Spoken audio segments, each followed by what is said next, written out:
Dante, ano na ang latest sa isinasagawang voter registration dyan sa Mabalacat?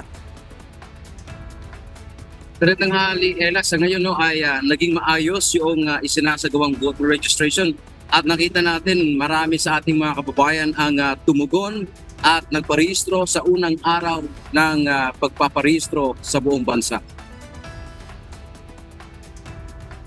Magparehistro para makaboto at marinig ang boses ng bawat isa. Ito ang panawagan ng Commission on Elections of COMELEC para sa lahat na kwalipikado namang magparehistro, lalo na ang mga kabataan.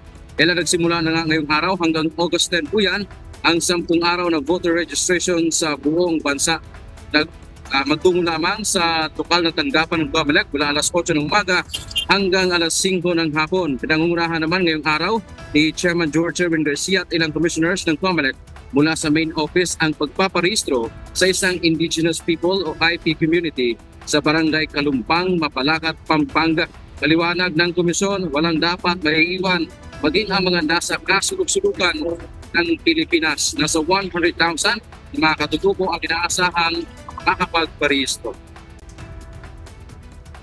Maiksing panahon, pero yun ang kadahilanan kung bakit dinadala natin ang registration mismo sa kanilang mga lugar.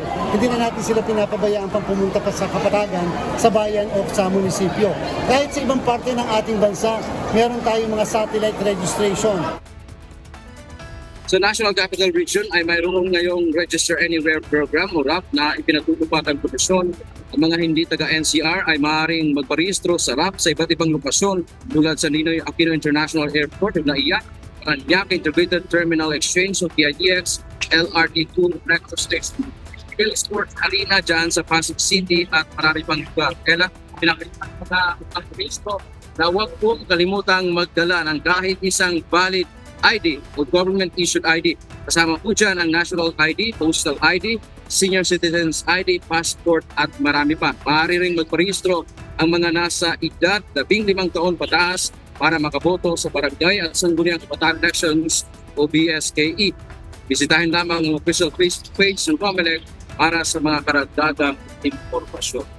Samantala, alam naman natin itong isinasagawa ngayon ng COMELEC ay para sa barangay at sangguniang kabataan elections na natanggap 7 taon. Pero mayroon tayong natanggap na impormasyon mula sa opisyal ng COMELEC na mukhang pipirmahan daw ng Pangulo yung panukalang batas na ang resulta nito ay magpapaliban sa halalan. Nakatakda daw yan sa August 12, alas 2 ng hapon dyan sa Malacanang ang pagpirma doong panukalang batas. Yan ang ating update mula dito sa Mabalacat, Pampanga.